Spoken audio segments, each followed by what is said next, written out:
Hi everybody. Okay, so this week for my current event, I am taking an article from the New York Times.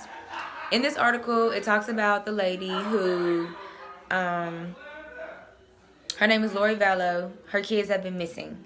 And she claims that they've been alive and well, and she knows, that they're doing good, but she can't produce them to the cops for the cops to check on them. So it's called Mother is Charged in Missing Idaho Children's Case, Complicated by Multiple Deaths. So what's taking place here is that she has a son named a daughter named Tylee Ryan, who's 17, and a son named Joshua, who's 7. They've been missing for months. So they found the mom in Hawaii with the new husband, and she was arrested because she had warrants back in Idaho. So the new husband, his wife passed back in October, and then her body was exhumed in December because it's like mysterious as to what happened. So they think that it may have something to do with the kids missing. And also, Miss Vallow's husband died back in July. So it's like this strenuous timeline, along with her brother, who also passed a few months ago as well. So, like I said, there's multiple people who have been found dead in relation to both the wife and the new husband. And so it brings up a lot of questions.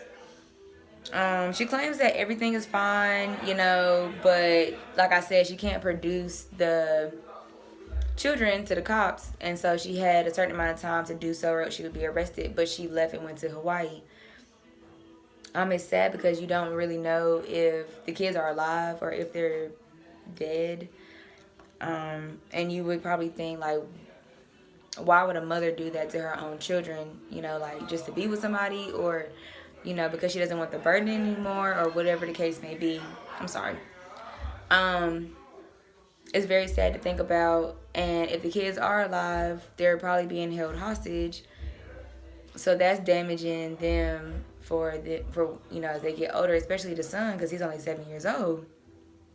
He hasn't even experienced life yet, and her daughter is 17, and so she hasn't been out the house yet, like on her own.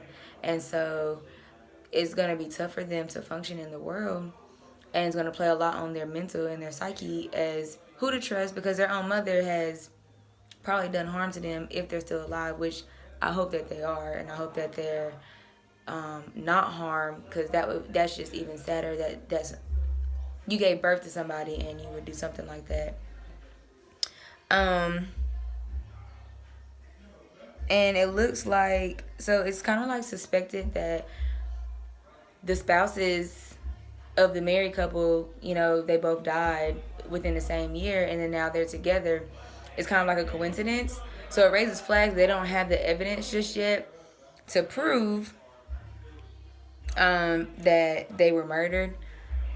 So it's still under investigation right now. But if you think about kids, if the kids are alive, think about when they are found, then they have to learn how to survive in the world. Like, who do they trust?